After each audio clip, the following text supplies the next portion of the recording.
Les amis, bonjour. On se retrouve brièvement après une journée de travail pour notre 86e économisé et partagé. Et on remercie à nouveau David qui nous a déjà permis de voir plusieurs statues pour nous permettre de voir aujourd'hui une statue Sideshow. Alors aujourd'hui c'est un grand jour parce que je vais être très élogieux sur cette statue Sideshow. Alors je ne sais pas exactement quand va sortir cette vidéo, si c'est avant ou après les soldes Sideshow, mais vous l'avez vu, bon, les soldes elles ont été plus ou moins mitigées. Grosse remise au niveau, gros discount au niveau des prix, mais il y avait aussi des fois des discounts au niveau de la qualité. Et voilà, c'est pas forcément des pièces que j'ai tout le temps kiffé. Alors là, on va voir aujourd'hui un personnage, mon personnage Marvel préféré, un personnage avec lequel je vous ai bassiné pendant les 2 dernières années. Au cours duquel j'ai acheté bon nombre de statues Spider-Man pour faire ma salle Marvel. Maintenant, elle est pleine. Et franchement, je le regrette un peu parce que cette statue Sideshow du Spider-Man noir, alors à pas confondre du coup avec Black Spider qu'on avait déjà vu du coup en Sideshow ensemble, dans toute la gamme là, Venom, Carnage, Spider-Man dans les soldes d'ailleurs, Spider-Man sur le truc d'Octopus là. Là on voit Spider-Man noir. Alors bon, comme d'habitude, je pense que Greg me corrigera en commentaire, mais c'est du coup une version un peu ancienne du coup de Speedy et pas juste un costume symbiotique. Alors il a été remis au goût du jour. Et c'est très certainement pour ça d'ailleurs que Sideshow l'a sorti dans les films Spider-Man New Generation et comment il s'appelle en anglais, Across the Spider-Verse, des films complètement oufissimes pour ceux qui les auraient pas vus. Ils sont absolument démentiels. Je vous les recommande instantanément si vous les avez pas vus. Autant visuellement qu'en termes de story, qu'en termes de personnages qui sont proposés, c'est des tueries ces films d'animation. Et là du coup on voit le personnage de Black Spider-Man qui est issu des années, je vais sûrement dire des bêtises, 20, 30, 40, quelque chose comme ça. Alors, tout d'abord, statue Sideshow, statue limitée à 600 exemplaires. Attention, là c'est du lourd. On a un beau tirage Prime One Studio, un petit tirage JND, un petit tirage Blitzway. Voilà, on a vraiment pour Sideshow, ils se sont gavés sur ce coup-ci, puisque habitués au Spider-Man à 3500, 5000, voire Limited Edition, là on a 600 exemplaires dans le monde. Donc ça retrouve à mon sens ce côté collector du coup qu'on perd vraiment quand les tirages dépassent les 1500. Pour moi ça devient un peu absurde. Secondo, on a une statue dans le visuel qui est quand même très convaincante. Alors encore une fois, bon, à mesurer mes propos pour du Sideshow, c'est sûr que si on était, voilà, ça serait du Prime et ça serait 2000 € là un quart, comme on le voit maintenant. Bon, bien évidemment que je nuancerai mes propos et qui serait du coup à prendre avec des petites pincettes. Cependant, là, on est sur Sideshow. On est du coup en économisé et partagé pour David sur 675 €. Donc pas donné en soi effectivement pour une premium format. Maintenant, bon, avec le cours actuel de la statue et les petits encarts qu'on voit se promener selon les fabricants entre 1500 voire 2000 €. Bon, je trouve que là, 675, c'est grosso modo le shipping d'une grosse statue. On va pas cracher dans la soupe. D'autant plus que, vous le savez, c'est comme toujours un prorata entre le tirage et le prix. Là, on a un petit tirage, très petit même pour du Sideshow. Et on a un prix qui est contenu. Donc moi, je dis oui. Secondo, on a une statue qui est quand même extrêmement réussie. Avec un posing que je trouve sensationnel. Pourquoi? Pour 3 raisons. La première raison, et ça lui fera gagner des points dans la note finale, dans le rendu global, c'est tout d'abord l'envergure de cette pièce. Je ne sais pas si vous le voyez, en fait cette statue elle est en dénivelé, et malgré qu'elle soit en dénivelé, on doit être franchement sans problème sur 60 cm de haut, et une belle envergure de au moins 35 cm.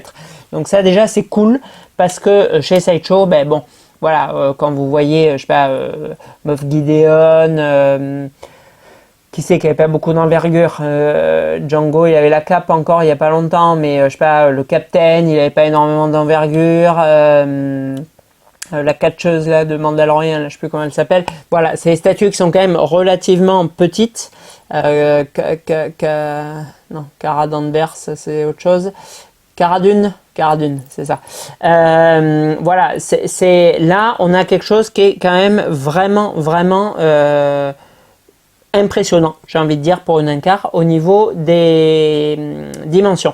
À côté de ça, on a un posing qui va extrêmement bien à Speedy, puisqu'il est comme d'habitude suspendu juste avec un pied et une main qui touche à peine collée. Et en plus, avec ce regard un peu genre détective, j'ai capté le truc, parce que là, on est vraiment dans l'ambiance détective dans ce Spider-Man-là. Pour ça, d'ailleurs, qu'il a le chapeau, c'est pas chapeau melon, mais chapeau Indiana Jones, enquêteur, hashtag je déjoue tous les mystères. Voilà, et du coup, je trouve que cette pose, elle est vraiment top. À côté de ça, on a, ça, ils le font souvent, du coup, avec les personnages avec cap, mais bon, on va pas leur reprocher, parce que franchement, ça match à merveille. On a de l'amplitude. Je suis désolé, il est tard. On a de l'amplitude avec ce manteau qui part au gré du vent, qui donne du coup et de la dynamique et de l'ampleur du coup à la pièce. Alors, après en termes de rendu, voilà, c'est bon, je vais pas déconstruire tout ce que je viens de dire. C'est vrai que le rendu, il n'est pas oufissime. Alors, on a des dégradés entre le bleu-gris et le noir qui sont assez sympas. Après, on a ces espèces d'aplats marron-orange, bon, qu'ils ont tendance à nous resservir un peu sur toutes les pièces qu'on avait sur les Seigneurs des Anneaux, qu'on avait, je sais plus sur quoi c'était, enfin, voilà. Que ça imite en fait la lumière un peu de lampadaire de nuit ou des effets de flamme. Ils vont nous coller tout le temps cette espèce de marron orange. Bon, c'est pas super joli, moi j'aime pas trop. Maintenant, bon, on va pas en faire tout un fromage. Il y a un reflet du coup sur le col gauche, sur l'avant-bras gauche également. Voilà, c'est à peu près tout. Bon, bien sûr sur le pylône et les vitraux cassés, puisque bon, c'est eux qui sont censés refléter du coup cette fameuse lumière. Bon, on en a un peu aussi sur le genou. Bon, moi j'aime pas trop. Franchement, je trouve ça fait un peu penser à rien en fait cette couleur. C'est ni fait ni à faire, comme m'a dit mon électricien il y a pas longtemps. Voilà, je reprends son terme. Mais bon, cependant, ça vient contraster un peu la statue. Et du coup, ça vient donner une espèce de dualité, de double dimension colorimétrique à la pièce. C'est-à-dire que sur le côté gauche, enfin son côté droit là à lui, mais c'est notre côté gauche, vous avez le côté vraiment sombre, nuit, qui est marqué du coup par du noir prononcé et du bleu nuit.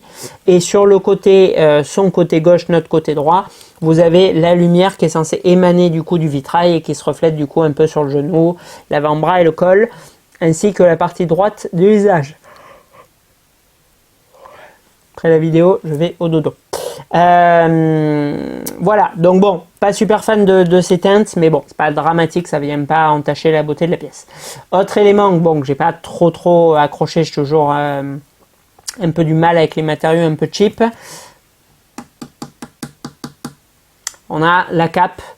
Alors, je saurais pas vous dire si c'est, franchement, c'est tellement léger et ça sonne tellement creux que je serais incapable de vous dire si c'est du PVC, de la résine extrêmement fine ou un mix du coup résine PVC, là je sais plus comment ça s'appelle. Bon, voilà, matériau pas foufou. Cependant, statue relativement lourde parce qu'on a une base qui est elle pleine et relativement massive quand même.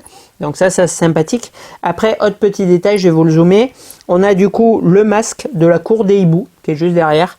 Non, je plaisante, aucune idée de qui c'est le masque du coup. N'hésitez pas à me le dire en commentaire. Ou alors, ça c'est super sympa pour le coup, le Daily Bugle du coup des années, je sais pas, 20, 30, c'est pas marqué dessus d'ailleurs. Masquette vigilante, with the Spider-Man. Norman Osborn donne 20 000 $. Ouais. Bon, bref, il n'y a pas la date. Voilà, très bien fait, ce petit journal, très sympathique, parce que oui, le Daily Bugle, il revient systématiquement un peu dans le comics, donc c'est assez sympa d'avoir agrafé une page du coup sur le bord. Et ensuite, du coup, notre Black Spider-Man qui est quand même bien classe, avec un mix espèce de masque armure un peu steampunk, avec les lunettes là, je trouve que ça fait très Bioshock, très art déco. La tenue cagoule classique en dessous et le petit chapeau Indiana Jones super détective. Voilà, donc l'ensemble, bon, c'est pas Sideshow qui a fait le design, ils reprennent le design de Spider-Man Black, mais c'est assez bien fait, je trouve, voilà. Et ensuite, dernier point dont on n'a pas parlé, c'est les vitraux.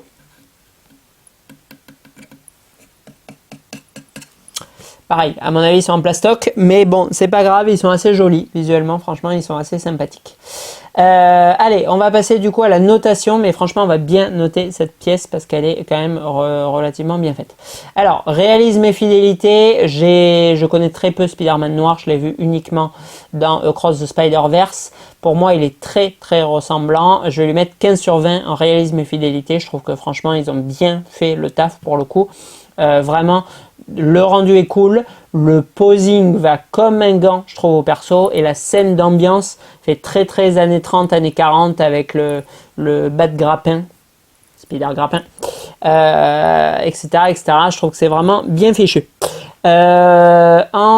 Rendu global, c'est une très belle statue. Alors, c'est une très belle statue parce que, encore une fois, on est sur du Sideshow. Donc, on compare pas cette pièce à Paramount Studio à 2000 boules. On compare pas même à Blitzway à 1200 ou 1300 euros ou à je ne sais qui se sortent tous des pièces à 1000 euros. Là, on est sur une pièce qui est quasiment moitié prix des autres du marché. On a cependant une limitation qui est la concurrence. Donc, moi, je trouve qu'on est vraiment sur une belle statue. Et très honnêtement, je n'ai pas de Spider-Man noir dans ma collection. Si j'avais encore une once de pièces, j'en aurais commandé une immédiatement pour ajouter. Parce que j'ai pas cette version et il est ultra cool, je trouve, comme Spider. Et la statue, elle le rend magnifiquement hommage. Je suis pas sûr, franchement, s'il en existe, que des customs auraient fait aussi beau. Alors oui, en rendu de paint et de matériaux, ils auraient fait mieux, c'est sûr et certain. Maintenant, en prix, ils auraient plus été vers 1000 balles. Et franchement, en posing, pas sûr qu'ils aient réussi cette ingénierie. Donc, c'est vraiment très bien fait. Donc, en rendu global, pour mettre une meilleure note encore que ce que je mets d'habitude, pour rehausser un peu le niveau de Sideshow, j'ai envie de lui mettre 17 sur 20 parce que franchement, le rendu global de cette statue, il tape violent. En rapport qualité-prix, je vais reprendre ce que je viens un peu de vous dire il y a 3 secondes, c'est-à-dire faible prix, faible limitation, super rendu. Là pour moi, oui, c'est du très bon Sideshow, 17 sur 20 aussi en rapport qualité-prix. Ensuite, enfin en note globale. Alors en note globale, bon, 17 c'est quand même très violent, disons, pour du Sideshow. On va pas aller jusque là, mais franchement, mission complètement accomplie. Je sais plus combien j'avais mis au Black Spider. Une bonne note. Franchement, il était moins classe que ce Spider-Man noir. Il est vraiment très sympa. 16 sur 20 en note globale. Et franchement, du Sideshow qui décroche 16 à prix classique, pas cassé, c'est quand même relativement rare. Allez, sur ce, il est un truc genre minuit, je crois, 11h, 11h30, je sais pas quelle heure il est, mais j'ai sommeil. Donc, on va remballer le Spider-Man noir de David. On va lui envoyer demain, il devrait être vraiment ravi, je pense. Et bon, il y en a très peu sur le marché. Il y avait une seule annule chez PBM Express, je l'ai saisi du coup pour David, donc il n'y en a plus. Je pense pas qu'il y en ait beaucoup chez Airvendor, parce que 600 pièces montent pour du Sideshow, c'est extrêmement bas. Mais si jamais sur le marché de l'occasion, vous voyez cette pièce passer, franchement, vous pouvez y aller les yeux fermés si vous êtes fan de l'homme araignée, parce qu'il est vraiment top. Alors oui, encore une fois, il ne faut pas s'attarder et tout, parce que je sais que je dis ça, je sais que mon ami Julien, ça se trouve, il va regarder la vidéo et qu'il est à fond de cale sur Spider-Man, et il va dire putain et tout, il claque et tout, je l'achète. Et après, il va la voir et il va me dire, c'est quand même pourri les finitions. Oui, les finitions sont pas terribles. Mais la statue, dans l'ensemble, on ne colle pas son nez dessus. On ne met pas le nez sur les statues. On les regarde à 1 mètre. Et quand on le regarde à 1 mètre, franchement, il poutre. Voilà. Allez, sur ce, je pas de café. C'est pour ça que je baille. J'ai rien du tout. Bye bye, à bientôt.